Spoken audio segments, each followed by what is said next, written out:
Hasta esta tarde el presidente Daniel Noboa no enviaba a la Corte Constitucional las 7 preguntas de la consulta popular del 14 de diciembre, que esta mañana publicó en redes sociales. Horas después de que la Corte Constitucional admitió a trámite las demandas contra las leyes urgentes del Ejecutivo, una pregunta de la consulta abre la posibilidad de enjuiciar políticamente a sus magistrados.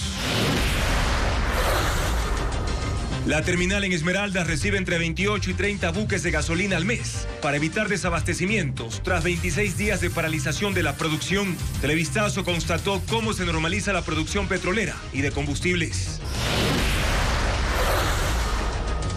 El portal para la inscripción en el programa Jóvenes en Acción colapsó por la demanda. Recibió al menos 400.000 ingresos, pero solo 19.000 lograron registrarse para 80.000 cupos disponibles. La Agencia Nacional de Tránsito, ANT, aclara que los servicios de emisión y renovación de licencias, matriculación vehicular, cambio de propietario y otros se desarrollan con normalidad, pese a la suspensión del cobro de multas. Más de 100 trabajadores de 3 instituciones recogieron 180 sacos de arena contaminada en la playa Monteverde en Santa Elena, que fue cerrada por 48 horas por un derrame de hidrocarburos. El gobierno propone pagar parte de los 160 millones de dólares que debe a Solca con bienes inmuebles, y ese organismo analiza la propuesta. Los ciudadanos de Malawi y Zambia en África serán los primeros en pagar una garantía de hasta $15.000 para solicitar una visa a los Estados Unidos. El ecuatoriano Kendry Páez cumplió su primer entrenamiento de pretemporada con el Club Racing de Estrasburgo en Francia. El presidente Daniel Noboa publicó ya las 7 preguntas que él propone para consulta popular en las redes sociales y generan las primeras reacciones y opiniones sobre los temas que se tratarían si reciben un dictamen favorable de la Corte Constitucional. Amigos, buenas noches, bienvenidos ya a Televistazo Estelar.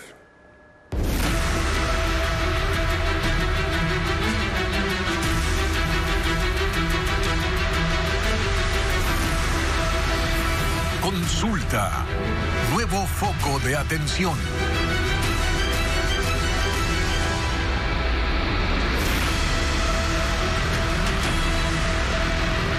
Que se lleve a cabo una consulta popular vuelve a debate en el país. Hasta el momento, el presidente Daniel Noboa no ha enviado a la Corte Constitucional el texto o la solicitud formal de la consulta. Solamente difundió la propuesta en redes.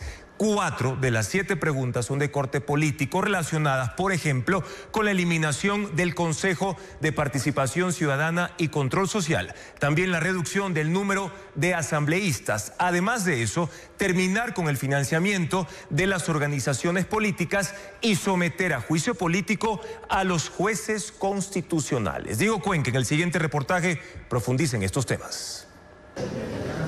La propuesta de consulta popular del presidente Daniel Noboa tiene 7 preguntas, de las cuales 4 están relacionadas con temas políticos. Pero el Ejecutivo aún no ha hecho públicos los anexos, que son los textos que deben detallar cómo se ejecutarán los cambios en la Carta Magna. La segunda pregunta dice: ¿está usted de acuerdo con que se elimine la obligación del Estado de asignar recursos del presupuesto general del Estado a las organizaciones políticas, reformando parcialmente la Constitución de conformidad con el anexo de la pregunta? Según el gobierno, eso busca evitar el mal uso de recursos públicos. Según su análisis, desde el 2008, el Estado entregó $240 millones para financiar a las organizaciones políticas. La tercera pregunta menciona: ¿está usted de acuerdo con eliminar el Consejo de Participación Ciudadana y Control Social y transferir sus deberes y atribuciones a la Asamblea Nacional, Defensoría del Pueblo y Contraloría General del Estado, enmendando la Constitución de conformidad con el anexo de la pregunta? Esa propuesta es una de las promesas de campaña de Daniel Noboa, cuando inicialmente quería realizar una asamblea constituyente para hacer una nueva Carta Magna,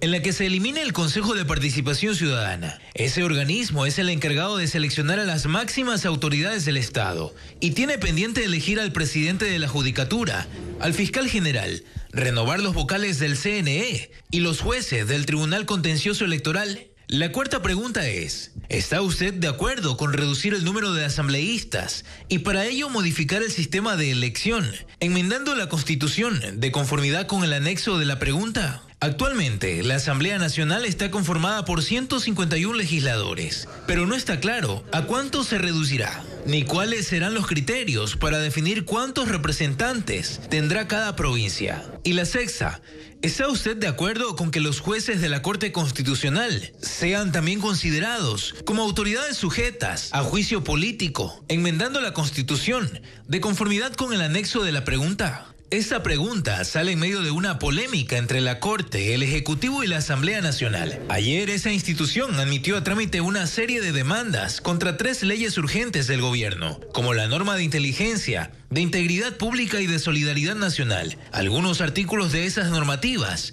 fueron suspendidos temporalmente. Y otras 3 preguntas planteadas por el Ejecutivo tienen relación a medidas para impulsar el turismo y la seguridad interna. Patricio Díaz las explica en el siguiente informe. Seguridad, trabajo y casinos son los temas en los que el presidente Daniel Noboa propone cambios mediante consulta popular. Una de las preguntas propone eliminar la prohibición de establecer bases militares extranjeras en el país o instalaciones extranjeras con propósitos militares en el territorio nacional, y de ceder bases militares nacionales a fuerzas armadas o de seguridad extranjeras. Esta reforma constitucional fue avalada por la Asamblea y le faltaba la aprobación mediante referéndum. La prohibición se impuso en la Constitución de 2008 promovida por el correísmo, que decidió dar por terminado el convenio con Estados Unidos para mantener un puesto de operaciones en la base de Manta. El actual gobierno ha insistido en la necesidad de recibir respaldo internacional para enfrentar al crimen organizado transnacional. Las otras 2 preguntas tienen que ver con el turismo y la economía. El jefe de Estado propone permitir la contratación laboral por horas únicamente para el sector turístico, siempre que se trate de la primera relación laboral, garantizando los derechos laborales y respetando los derechos adquiridos de los trabajadores. El contrato por horas para todos los sectores ya lo propuso en abril de 2024, pero no alcanzó el apoyo popular. El presidente de la Federación Nacional de Cámaras de Turismo del Ecuador, Holbach Muñetón, destaca que la medida aportará al empleo juvenil. Sí, quizás podrían ser una cantidad entre 20, 40 o 50 mil. Muchos dirán para muchos mucho, para otros poco. Otra pregunta que el mandatario propone es permitir el funcionamiento de salas de juego y casinos en hoteles categorizados con 5 estrellas, quienes entregarán al Estado un tributo del 25% de sus ventas por esta actividad, para el financiamiento de programas de lucha contra la desnutrición crónica infantil y de alimentación escolar. Para la consulta popular del año pasado, el presidente también propuso el retorno de los casinos. Resaltó que esto iba a generar empleo, pero retiró la pregunta porque, según informó a la Corte, el debate sobre ese tema no era oportuno en esos momentos. En 2011, también mediante consulta popular propuesta por el expresidente Correa, se prohibieron los casinos en el país.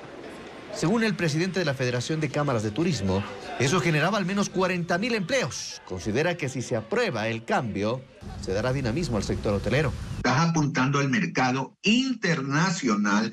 ¿Por qué razón? Porque tenemos que ser competitivos. Si tú vas a otros países, hay casinos, hay salas de juego. Entonces, señores, no me puedo quedar atrás. El presidente de la República anunció la semana pasada que la consulta popular podría ser convocada para diciembre. Y con su teléfono celular pueden escanear ya el código QR que lo están viendo en estos momentos en sus pantallas para poder acceder a las 7 preguntas propuestas por el Ejecutivo para la consulta popular y, por supuesto, a más contenido informativo en ecuavisa.com. Ahora, si bien estas preguntas de la consulta popular fueron ya presentadas en las redes sociales por el presidente Noboa, la propuesta debe seguir un camino constitucional antes de ser legítimamente considerada. Lo explica María Cecilia Largacha. Ya sabemos que habrá plebiscito y conocemos también el contenido de las preguntas, pero falta todavía uno de los puntos más importantes en el proceso: saber qué opina la Corte Constitucional. Es que esas preguntas deben ser enviadas a la Corte para que ésta realice un control de constitucionalidad en cada una de ellas. Y hasta la tarde del martes, eso no ocurrió. La Corte puede decidir que esas preguntas ameritan o una enmienda o una reforma constitucional. Y las palabras son importantes, porque si es solo una enmienda, es decir, algo que no modifique la estructura de la Constitución, no hay mucho más trámite. Si es bien enmienda, el presidente de la República puede convocar directamente el referéndum. Pero si alguna de esas preguntas implica una reforma a la Constitución, el camino no es tan simple. Tiene que primero darse 2 debates en la Asamblea Nacional, ser aprobada y ahí sí posteriormente se puede acudir a las urnas. De hecho, 2 de las preguntas ya tienen parte de ese camino recorrido. Ya fueron a la Corte Constitucional, ya la Corte decidió que hacía falta reformar la Constitución y ya ambas se convirtieron en proyectos de ley y fueron a la Asamblea. En este caso estamos hablando del tema de las bases militares y el financiamiento, de eliminar el financiamiento de los partidos políticos. El resto de las preguntas está recién por iniciar su camino constitucional.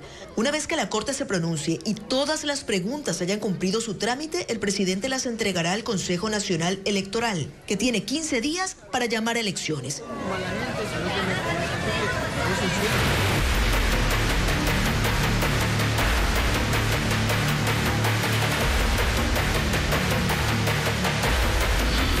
La Corte, semáforo de las leyes. Como antidemocrático y trasnochado, calificó el expresidente de la Corte Constitucional, Hernán Salgado, a la propuesta de someter a control político a los magistrados de ese alto organismo. Propuesta que dijo podría derivar en una instrumentalización de la justicia constitucional hacia los poderes de turno. El gobierno lleva la disputa con la Corte Constitucional a otro nivel, al plantear dentro de la consulta una pregunta que apunta a facultar a la Asamblea de la capacidad de enjuiciar políticamente a sus integrantes. Para el expresidente de la Corte, Hernán Salgado, la propuesta es un despropósito. Trasnochados totalmente. No se puede a un juez someter a juicio político, no se puede. Ningún juez, menos el juez constitucional. ¿Cómo va a ser objeto de presiones? ¿Cómo pueden decirle le voy a hacer juicio y no haga esto? Imposible, eso es antidemocrático, eso es un autoritarismo craso. La propuesta del gobierno llega pocas horas después de que la ministra de Gobierno, acompañada del presidente de la Asamblea Nacional y ambos rodeados por policías y militares, aparecieran en un video cuestionando la suspensión de 25 artículos de 3 leyes que fueron impulsadas por el Ejecutivo. Admitir a trámite y suspender provisionalmente no es un acto neutro, es dejar sin efecto las leyes, es dejarnos sin defensa. La disputa entre el Ejecutivo y la Corte Constitucional era algo que se veía venir, sostiene Santiago Basabe, quien apunta que incluso la estrategia es la misma que se ha manejado desde el momento en que las cuestionadas leyes fueron presentadas. Los que no están en la línea del gobierno están a favor de los grupos criminales. Con las distancias del caso fue la estrategia del presidente Fujimori y de Vladimiro Montesinos en el Perú. Todos los que estaban en contra del gobierno de Fujimori, en el caso peruano se los tachaba como terrucos. Añade que una Corte Constitucional sujeta a control político desequilibra el sistema de pesos y contrapesos, rompe con el principio de independencia judicial y en última instancia afecta la calidad de la democracia. Más aún cuando no existe garantía alguna de que ese control político planteado no se vaya a convertir en herramienta de presión o de castigo. En medio de tensiones entre la Corte Constitucional y el gobierno, la Asamblea posesionó a los miembros del Banco de Elegibles del máximo órgano de administración de justicia. Ellos podrán reemplazar a 3 jueces en funciones en caso de ausencia definitiva. Lo informa Fabiola Santana.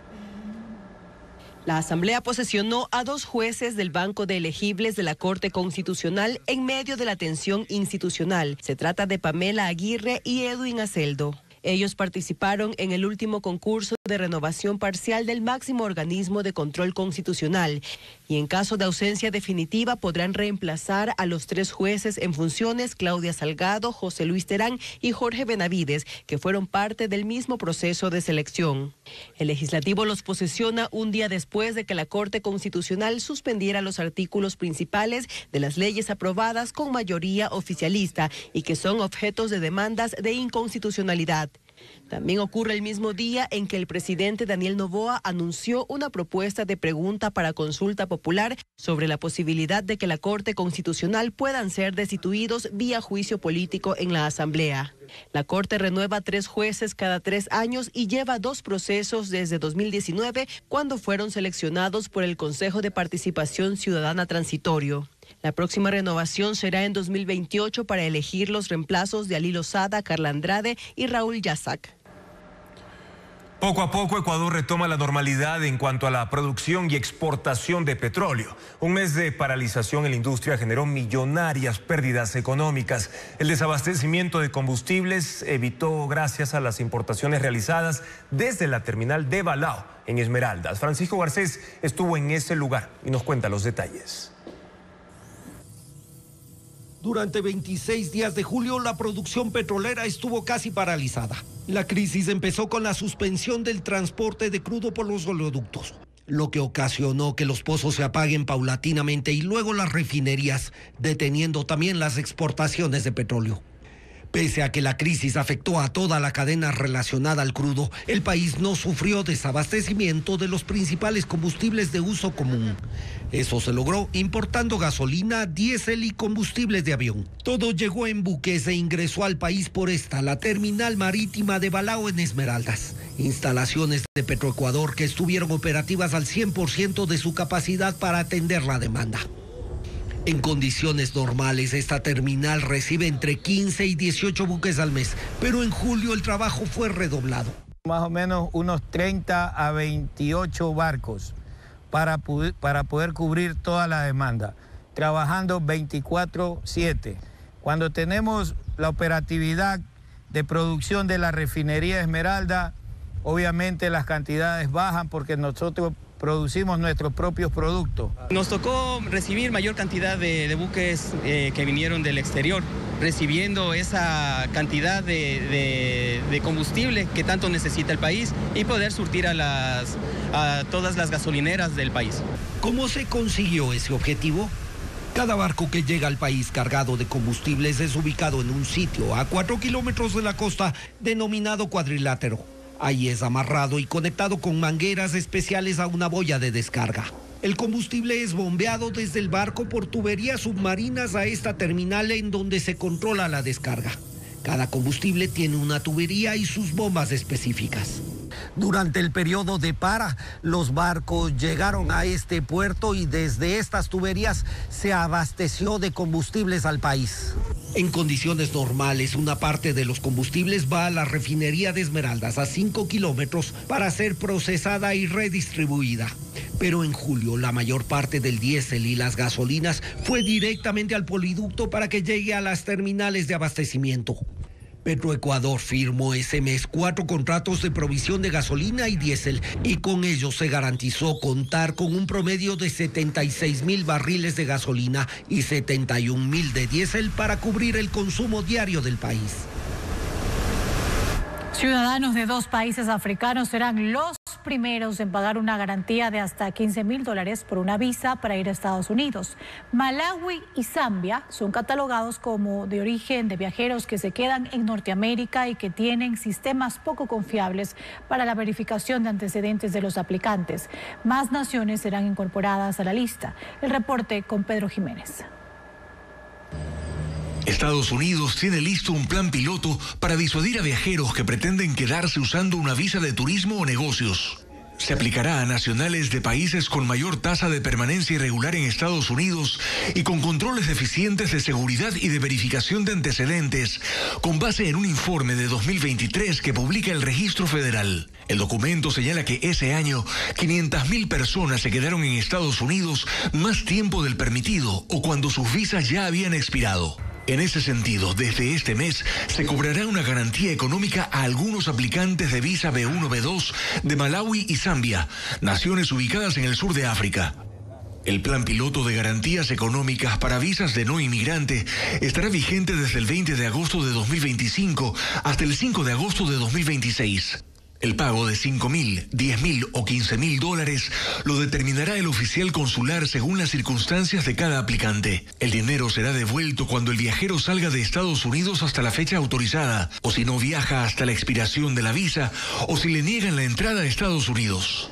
Además, estos viajeros solo podrán entrar a Estados Unidos por los aeropuertos internacionales Boston Logan de Boston, John F. Kennedy de Nueva York y Washington Dulles de la capital estadounidense. La lista de países cuyos ciudadanos estarán sujetos a este plan piloto se irá ampliando en los próximos días y semanas.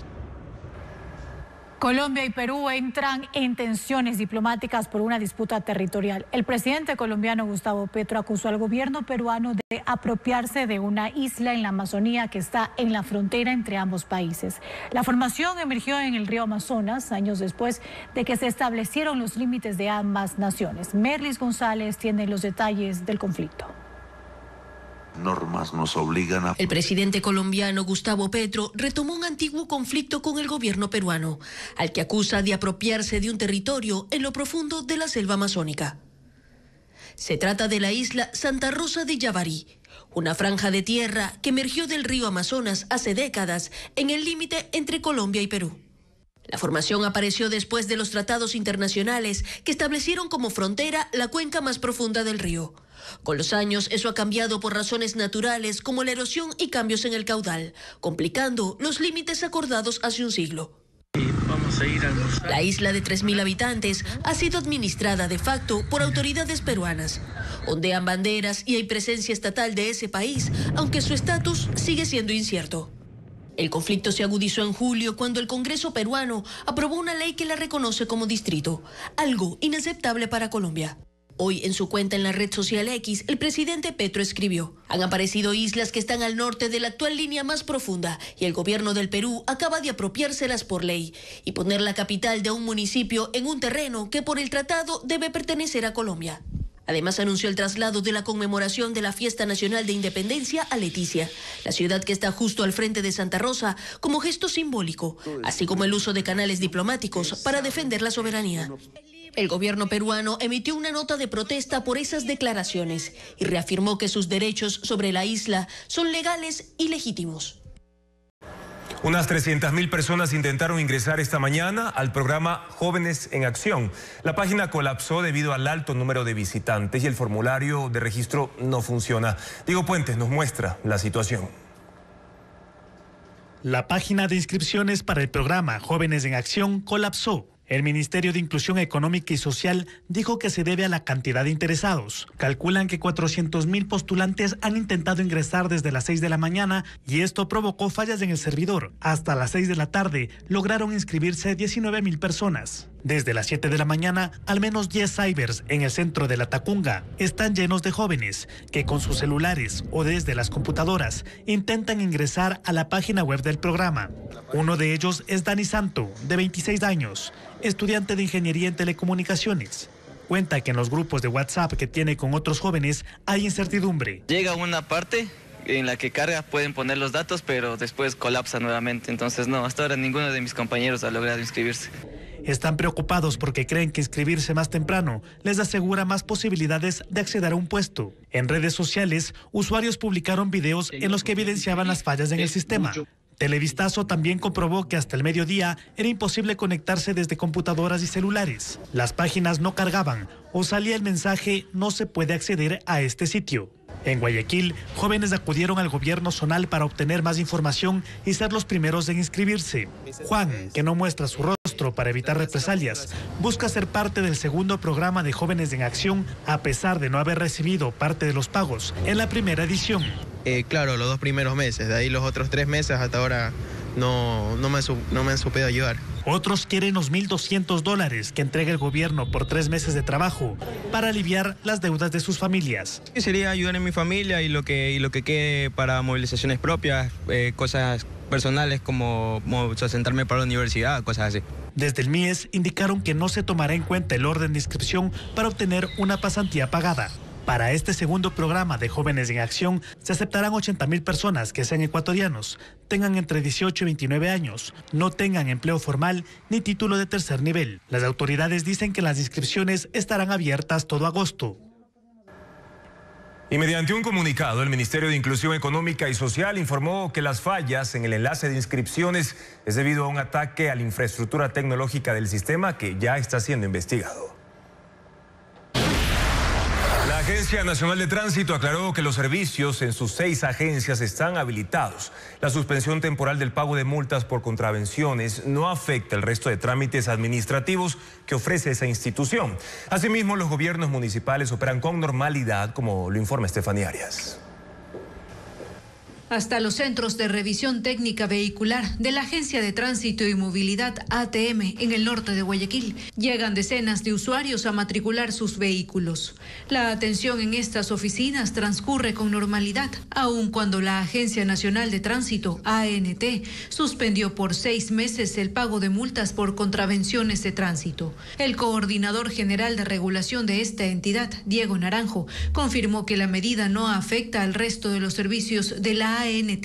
Estos son emisión de licencias, certificados únicos vehiculares, bloqueos y desbloqueos y bajas vehiculares, permisos de operación para las unidades de transporte e incrementos de cupo. Asimismo, aseguró que los servicios de los gobiernos municipales, como matriculación vehicular u obtención de certificados, también están funcionando. Durante este tiempo, hasta el 31 de diciembre del 2025, va a poder hacer el ciudadano su trámite sin ningún inconveniente, tanto en los gobiernos autónomos centralizados como en la Agencia Nacional de Tránsito. A partir ya de enero del 2026, el ciudadano, eso sí, tendrá que acercarse a cancelar sus infracciones. El Departamento de Comunicación de la Agencia Metropolitana de Tránsito en Quito agregó que la resolución no influye en la plataforma que ellos manejan, el denominado Sistema Axis. Los usuarios pueden generar citas, solicitar transferencia de dominio, actualización de datos, entre otros. El ciudadano, pese a que tenga multas de tránsito, va a poder hacer el trámite tanto de lo que es licencia de conducir, certificado, sea el tema de lo que es conductor o certificado único vehicular, y la obtención de la matriculación como tal.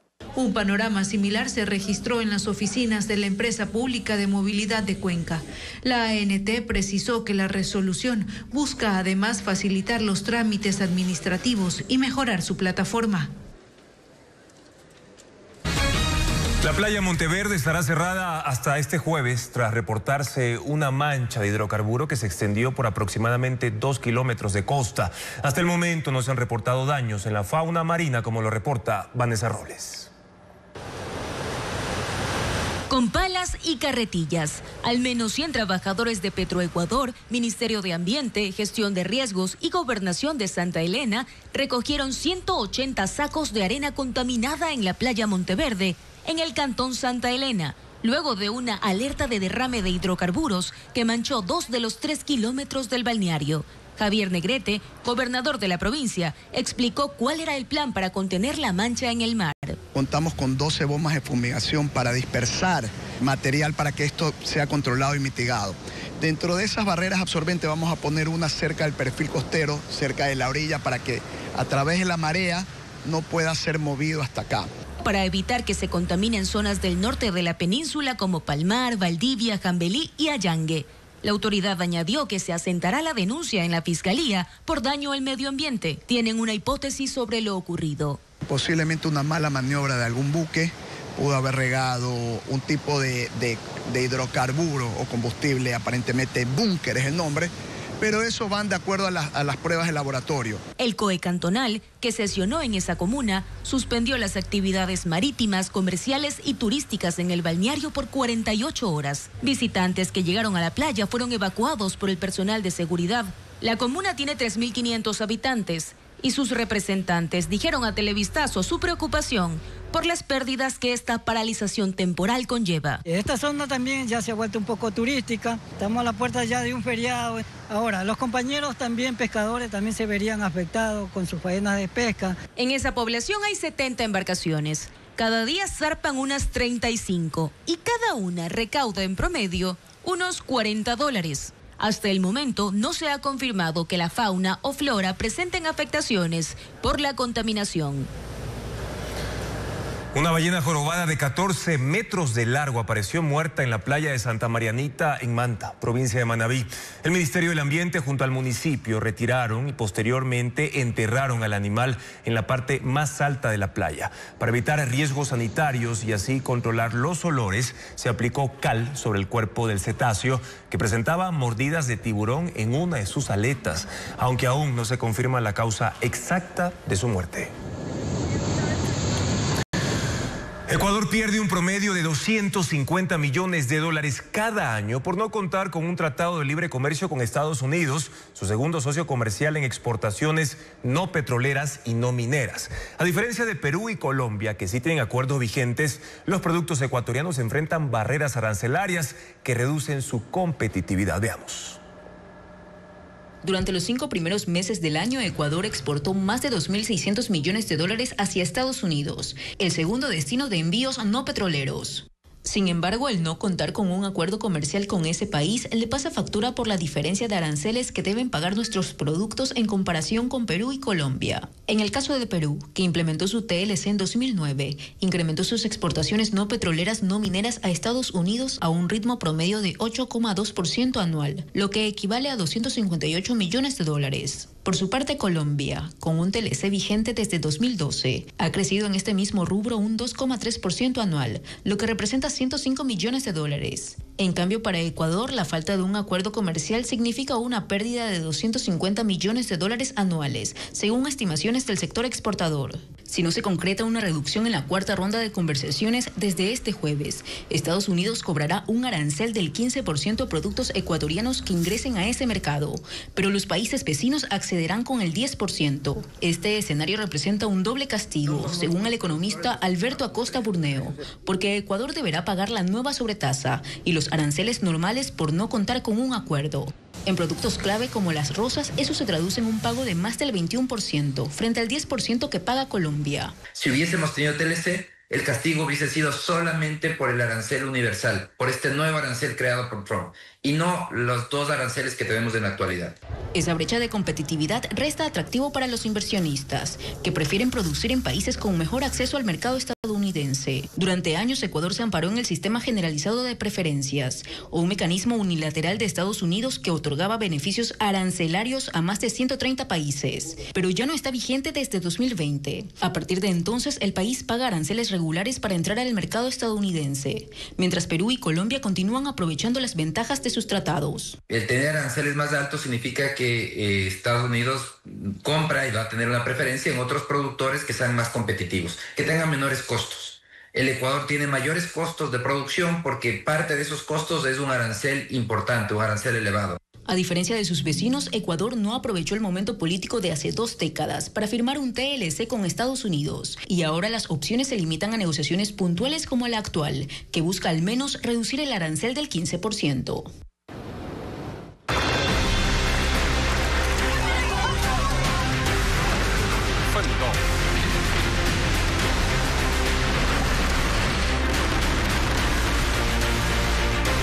Mundo. Una inundación repentina arrasó una aldea en el norte de India. El torrente destruyó viviendas y un hotel. Hasta el momento se registran 4 muertos y 60 desaparecidos.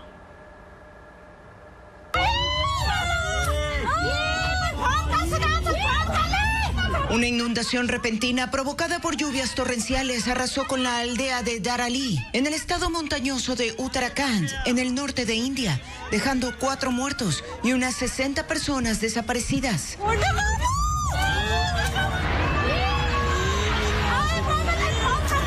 El desastre ocurrió cuando un torrente del río Khir-Ganga se desbordó, llevando escombros y lodo que destruyeron casas y hoteles en segundos. Videos difundidos en redes sociales muestran una avalancha que sumergió viviendas y edificios.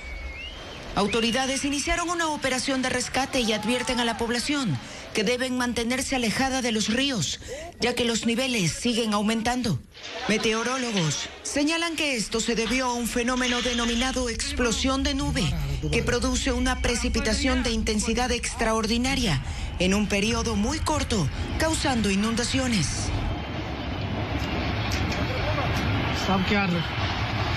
Y la prisión domiciliaria ordenada contra el expresidente de Brasil, Jair Bolsonaro, provoca la reacción de Estados Unidos. Esto en medio de una pugna política y comercial entre ambos países. La administración de Donald Trump, que ya ha impuesto sanciones al juez del caso, advierte con extenderlas a otros involucrados en el proceso contra Bolsonaro.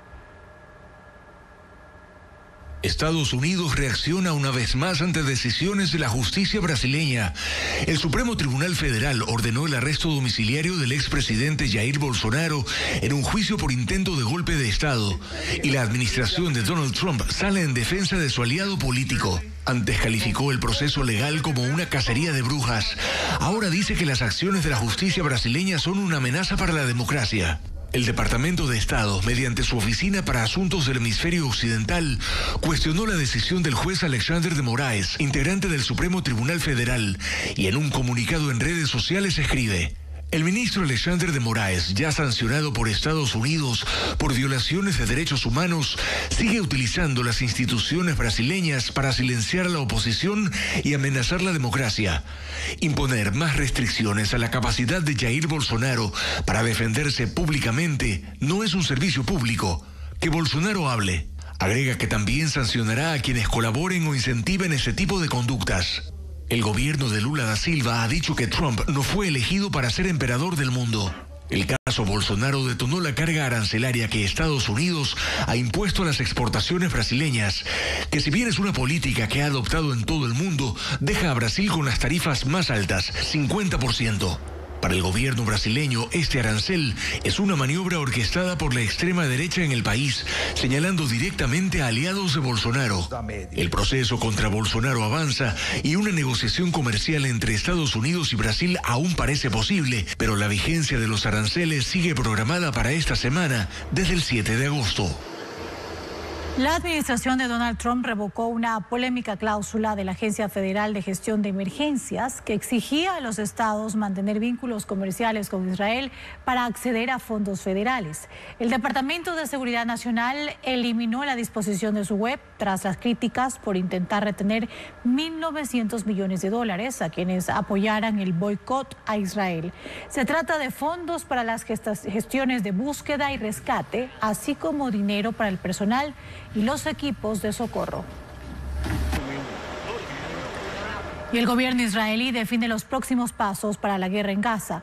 En una reunión de 3 horas del Gabinete de Seguridad, el ala dura del régimen se inclinó por la ocupación de ese territorio palestino. Pero también ha habido oposición, por lo que no se ha hecho un anuncio oficial sobre la decisión, como lo reporta Pedro Jiménez. Israel mantiene su operación en la Franja de Gaza con esporádicas pausas tácticas para el ingreso de ayuda humanitaria, pero lo que pasará después sigue en discusión.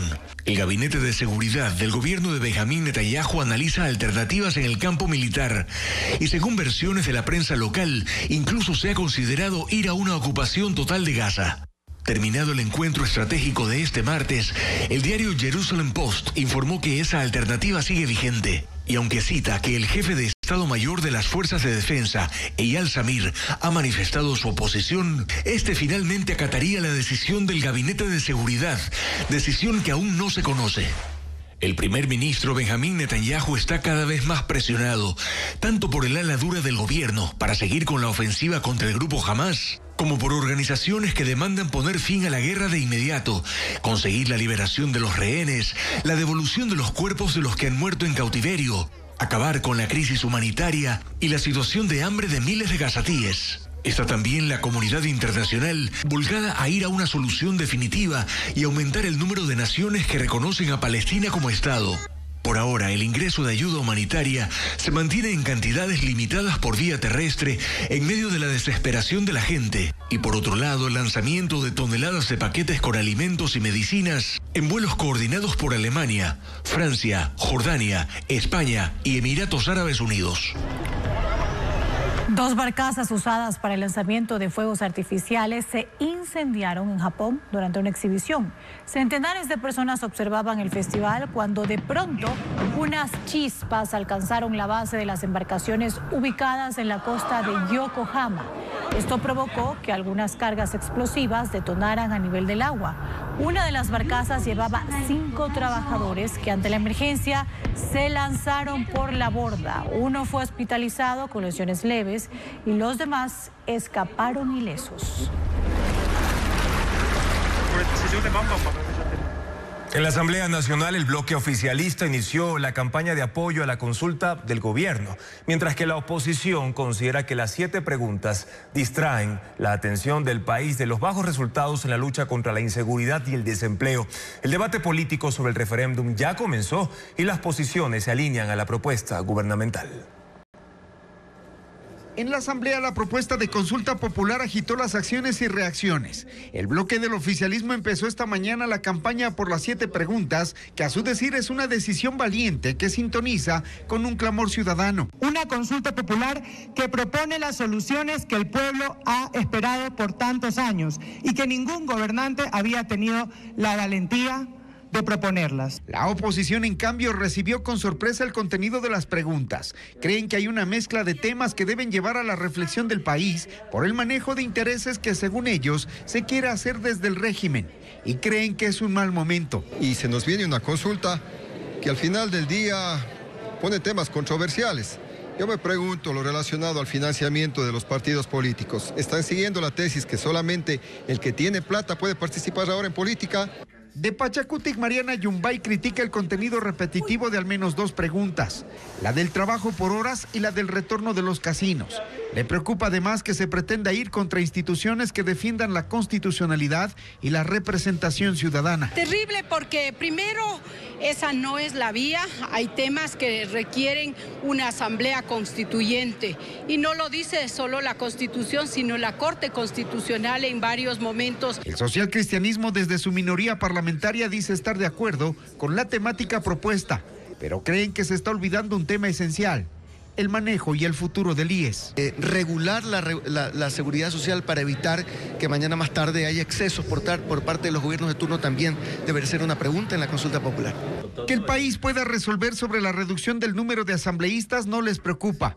Por la escasa participación de muchos de los que hoy están, se convencen que es mejor calidad que cantidad. El debate político sobre el contenido de la consulta apenas empieza. Serán 5 meses de discusiones que se ahondarán cuando se conozcan los anexos de las preguntas.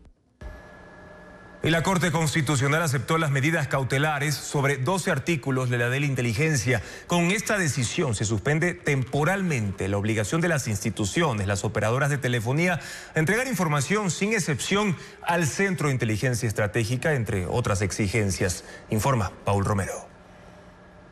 La Corte Constitucional suspendió provisionalmente la aplicación de 12 de los 58 artículos de la Ley de Inteligencia, aprobada por la Asamblea el pasado 10 de junio.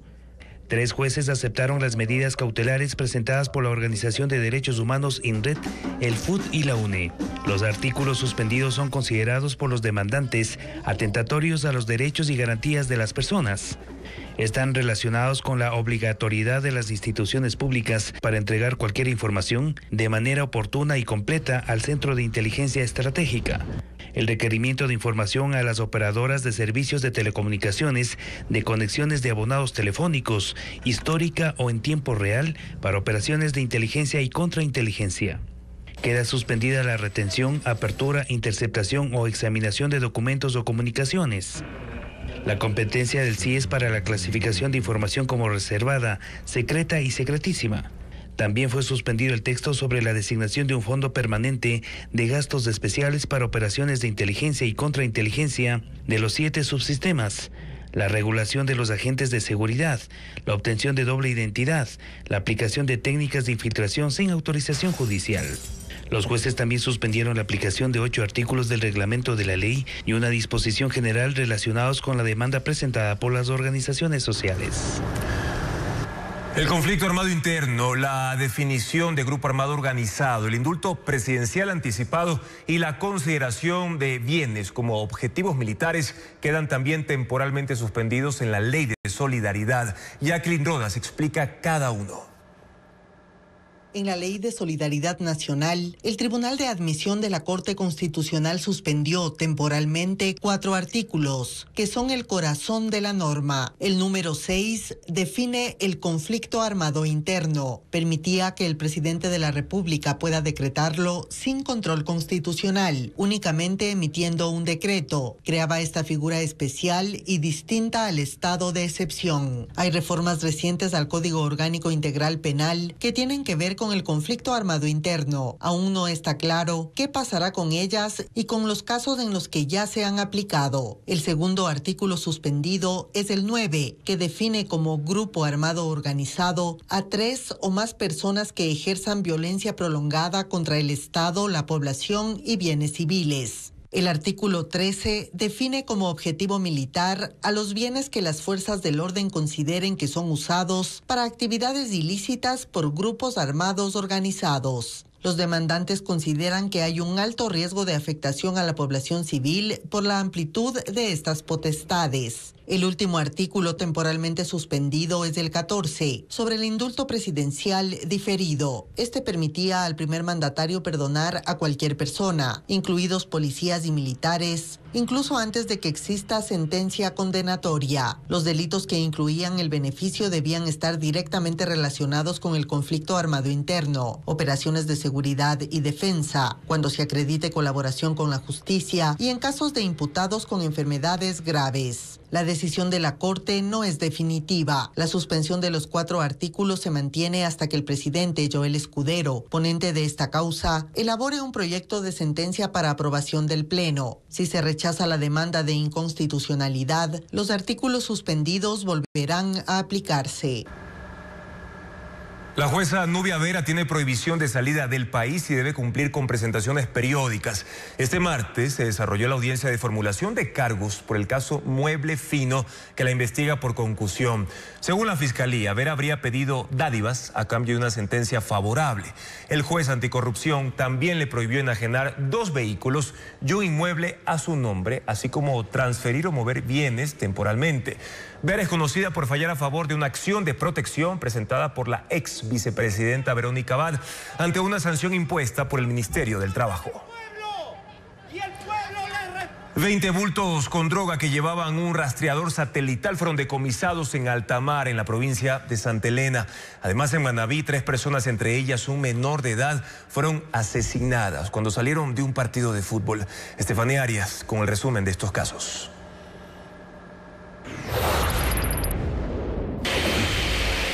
$20 bultos con droga fueron decomisados a 200 millas náuticas en el sur de la provincia de Santa Elena. Según las Fuerzas Armadas, el cargamento era trasladado en una embarcación tipo panga. Durante el operativo, los 2 tripulantes intentaron evadir el control y arrojaron la droga al mar, pero fueron interceptados por los uniformados. Los hombres fueron aprehendidos. Las autoridades se revelaron además que los paquetes se llevaban un rastreador satelital. 3 personas fueron asesinadas en Manta, Manabí, luego de asistir a un partido de fútbol. Entre ellos hay un menor de 14 años. Según las autoridades, las víctimas salieron del estadio Jocay, tomaron un taxi y en el camino fueron sorprendidas por los sicarios. En la escena encontraron al menos 30 restos de bala. El ataque también dejó 2 heridos que fueron llevados a una casa de salud. Un hombre fue asesinado la noche del lunes en el Guasmo Sur de Guayaquil. Según testigos, 2 criminales en una moto siguieron a la víctima por más de 1 cuadra en la cooperativa Unión de Bananeros, quien intentó huir por una peatonal, pero fue alcanzada por los atacantes. El cuerpo del ciudadano quedó en la calzada y a pocos metros del cerramiento de una vivienda. La Corte Constitucional suspendió el plazo para que las cooperativas consideradas grandes se conviertan en bancos según la disposición incluida en la Ley de Integridad Pública. Patricio Díaz explica que esas instituciones financieras pidieron la inconstitucionalidad de ese artículo. Los plazos para que las cooperativas de ahorro y crédito más grandes se conviertan en bancos se suspendieron. La Corte Constitucional admitió a trámite la demanda de inconstitucionalidad contra la Ley de Integridad Pública que incluía esa disposición y aceptó el pedido de la Asociación de Cooperativas. En sus argumentos, el Tribunal de Admisión señala que el cambio generaría efectos estructurales que difícilmente podrían ser revertidos posteriormente, lo cual configura un daño irreparable a la naturaleza jurídica de estas entidades. Edgar Peña Herrera, representante de las cooperativas, explica que estas instituciones no tienen fines de lucro. Sus socios son clientes a la vez. Dice que hay diferencias estructurales con los bancos, por eso no están de acuerdo. El sistema financiero privado capta en las ciudades pequeñas y lleva a las grandes ciudades a colocar el crédito. Aquí es al revés. Se capta en las grandes ciudades y se lleva a colocar crédito en las ciudades más necesitadas. Eso ayuda a dinamizar esas ciudades. La Asamblea incluyó en el segundo debate de la Ley de Integridad Pública la disposición para que en 90 días se empiece a identificar las cooperativas que deben transformarse en sociedades anónimas. En el reglamento se pide un análisis de su interconexión y riesgo sistémico, es decir, cuánto pueden influir en el sistema financiero por su tamaño o sus activos, por ejemplo. Ninguna cooperativa debería transformarse en banco porque no están dentro de este carácter sistémico. Nosotros no estamos en contra del control y si quieren ponerles más control está bien, vamos haciéndolo, pero vamos entendiendo la lógica del mercado. Existen 393 cooperativas con 6.1 millones de socios a nivel nacional y cerca de 29.000 millones de dólares en activos. En la ley se asegura que el objetivo del cambio es proteger los ahorros y aportes de la ciudadanía y preservar la estabilidad del sistema financiero. La Comisión de Desarrollo Económico de la Asamblea inició el trámite del cuarto proyecto de ley urgente del Ejecutivo, rebautizado como Ley de Transparencia Social. Francisco Garcés siguió la primera sesión sobre la norma y preparó el informe.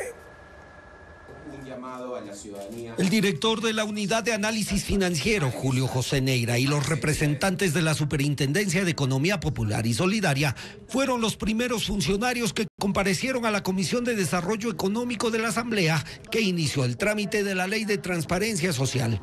Así rebautizó la comisión a la cuarta ley urgente enviada por el presidente Daniel Noboa, que busca controlar el financiamiento y el uso de fondos de las organizaciones sociales. Los miembros de la comisión trataron de indagar qué tan eficiente puede ser la ley para controlar los casos de lavado de activos.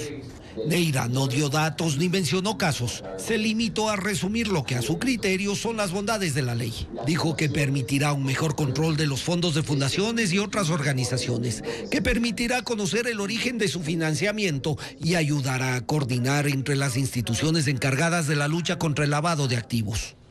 Entre los asambleístas del correísmo, la preocupación es que se pueda usar la ley para anular a las organizaciones.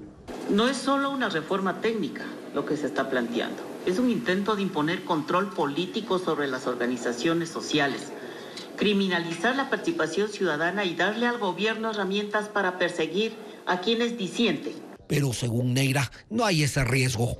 La actividad sospechosa o inusual ocurre con números. No pueden ser interpretados si su ideología es derecha, de izquierda o de centro. Es lo mismo por donde usted lo quiera ver. Si bien la ley busca un control eficiente de las organizaciones, su aplicación será un problema para la Superintendencia de Economía Popular y Solidaria, que ya controla a 400 entidades financieras y 17.000 organizaciones de la economía popular. Con estas nuevas competencias que establece el proyecto de ley, se sumarían cerca de un poco más bien de 60.000 fundaciones, organizaciones de la sociedad civil, ¿no? Y más de 1.000 cajas de ahorro que también estamos trabajando en un proceso de depuración. La UAFE y la superintendencia coincidieron en que uno de los problemas para el control del lavado de activos es que cuando se inicia un proceso y se llega a una sanción, ya no hay dinero que recuperar porque ya ha pasado a terceras personas. Por eso la ley propone medidas cautelares como el congelamiento de fondos para evitar esos casos. Los 15 candidatos al Consejo de la Judicatura superaron ya la etapa de verificación de requisitos y prohibiciones y siguen en el proceso. Ahora se van a someter a la impugnación ciudadana en medio de un proceso lleno de cuestionamientos. Lo informa Jacqueline Rodas.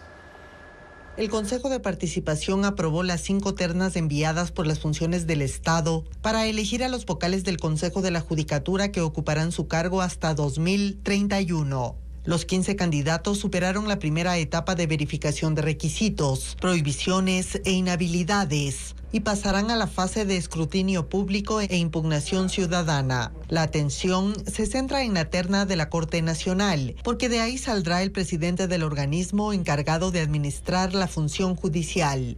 Está conformada por Juan Carlos Benalcázar, Alexandra Villasís y Mario Godoy. A estos nombres se llegó luego de una jugada del propio Consejo de Participación, que sacó a un postulante original y creó una vacante para incluir a Godoy, actual presidente prorrogado. Ocurrió pese a que el titular de la Corte, José Swing, dijo públicamente que él no era su candidato. Esto provocó la renuncia del juez nacional Marco Rodríguez, quien inicialmente encabezó la terna. En una carta, advirtió que se va porque el proceso no garantiza que la designación del próximo presidente de la Judicatura se haga conforme a los méritos, conocimiento y experiencia. El proceso también se vio empañado por la omisión del actual Consejo de la Judicatura, que el pasado jueves dejó prescribir un proceso disciplinario en contra del juez Fabián Favara, candidato a vocal y primero de la terna de la Asamblea.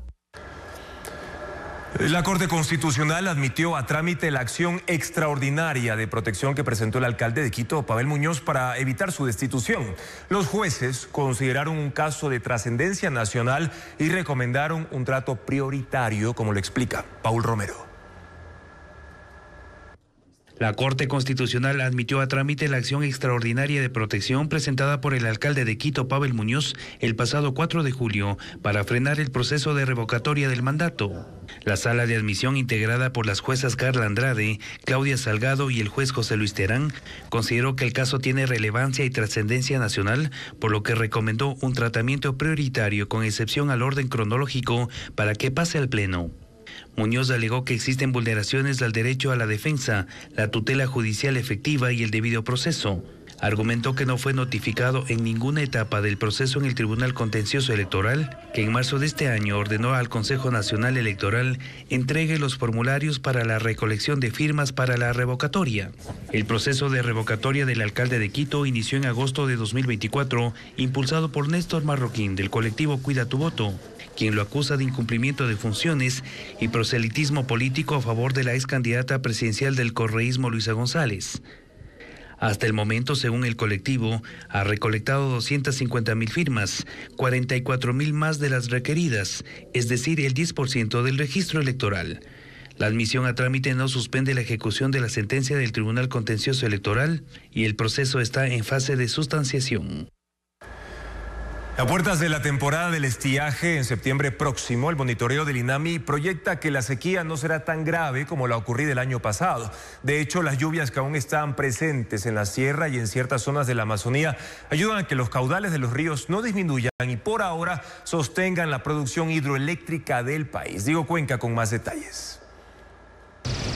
Según las condiciones climáticas de agosto, el Instituto de Meteorología e Hidrología INAMI estima que el estiaje no será de la misma magnitud que el año pasado. En esa ocasión, afectó la producción de las hidroeléctricas que están en la Sierra y Amazonía y derivó en 14 horas de apagones. Esta vez el comportamiento de la sequía será diferente, explica el analista meteorológico del INAMI. Estamos viendo que van a haber también periodos donde ingresa mucha humedad, donde se generan eventos de precipitación y en base a esto podríamos proyectarnos que el estiaje tiende a ser ligero, a ser parcialmente moderado. En algunos casos tendríamos que seguir monitoreando para ver cómo va a finales de hecho del mes de septiembre. No es tan seco, digámoslo así, como generalmente es. Y con el año anterior no lo podemos comparar, es totalmente lo contrario, no va a pasar lo del año anterior. En agosto del año pasado, los caudales de los ríos en Azuay que alimentan al complejo hidroeléctrico Paute estaban por debajo de los 30 metros cúbicos por segundo, cuando lo normal es que supere los 100 metros.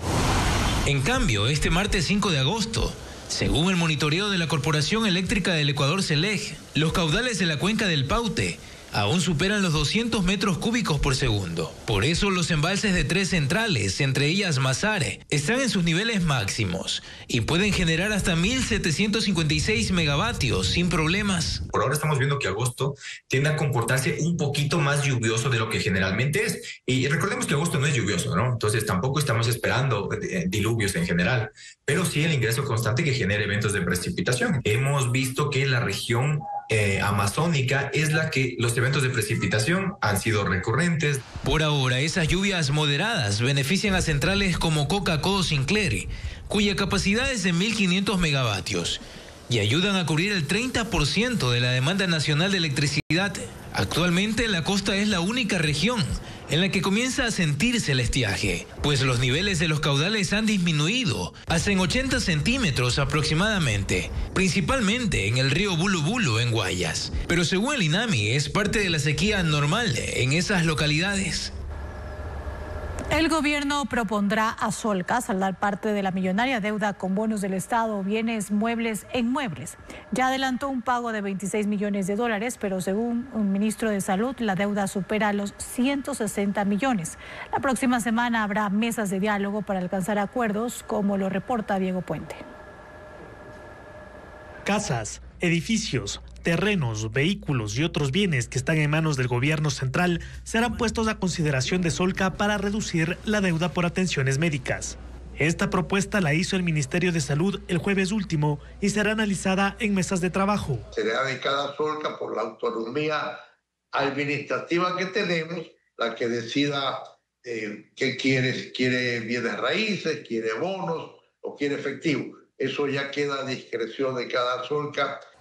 En las mesas que empezarán la próxima semana, participarán representantes del Ministerio de Finanzas, de Salud y de Inmobiliar, que es el custodio de los bienes del Estado, muchos incautados por casos relacionados con el narcotráfico, lavado de activos y corrupción. Yo creo que ante la situación que está atravesando el país, ni el acreedor ni el deudor nos podemos cerrar completamente a un esquema. Hay que estar dispuesto a escuchar. Este lunes, la vocera presidencial Carolina Jaramillo dijo que el gobierno pagó a Solca $26,2 millones en lo que va del año y que eso es el doble en comparación con lo pagado en el mismo periodo del 2024.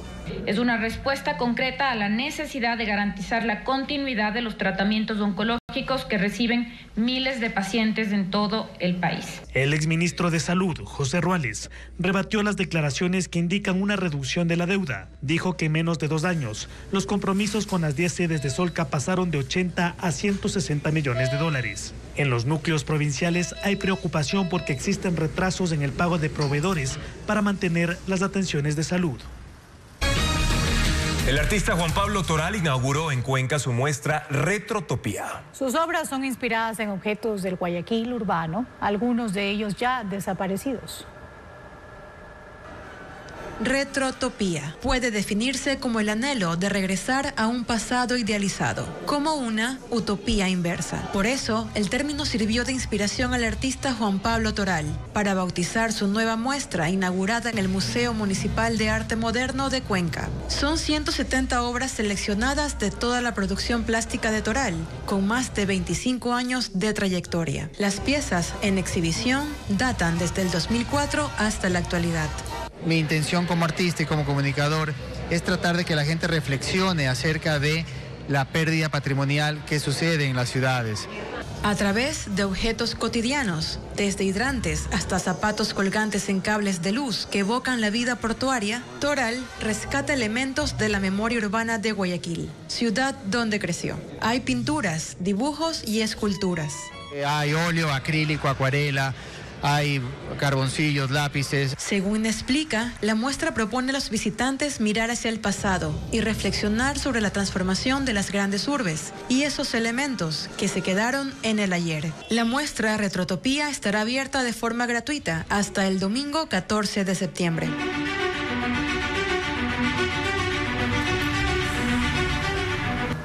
Y J Balvin Balvin y Gilberto Santa Rosa presentaron el videoclip de Misterio, grabado en el Hotel Palace de Nueva York. Además, les contamos que Verde 70 lanzó el videoclip del sencillo Homo Sapiens, grabado en su último concierto en el Ágora de la Casa de la Cultura en Quito. Ana María Palacios con el desarrollo de estas novedades en el mundo del espectáculo. J Balvin y Gilberto Santa Rosa presentaron el videoclip de Misterio, grabado en el Hotel Palace de Nueva York. Los artistas lucen trajes inspirados en la estética clásica de la salsa de los años 80. La letra habla del dolor de una relación que llega a su fin. La canción es una fusión de reggaetón y salsa. Martin Garrix y Alesso lanzaron su primera colaboración, Inside Our Hearts, con la voz del londinense Shao Farrugia. El sencillo fue presentado en el Ultra Europe 2025. Es una fusión de música electrónica con house. Verde 70 lanzó el videoclip del sencillo Homo Sapiens, grabado en su último concierto en el Ágora de la Casa de la Cultura en Quito. El sencillo es parte de su álbum Fulgor, que fue escrita por Darío Castro, fundador de la banda, en la que habla de la belleza de lo simple, en contraste con el ruido del mundo. Mezcla sonidos andinos, folk, pop y electrónica, con el charango como instrumento principal. Así llegamos a la parte final de nuestra entrega informativa. Gracias, como siempre, por su sintonía, amigos. Televistazo regresa mañana a las 5:55. Luego, en Contacto Directo, estará la ministra de Gobierno, Zaida Rovira. Ella detallará la propuesta de consulta popular con las 7 preguntas publicadas por el presidente Daniel Noboa. Además, nos acompañará Nelson Villegas, especialista en diseño curricular y docente universitario. Él va a analizar si el programa Jóvenes en Acción representa un aporte a la experiencia profesional de los estudiantes o populismo. Sigan, amigos, las noticias a toda hora en ecuavisa.com. Información actualizada todo el tiempo. Muy buenas noches.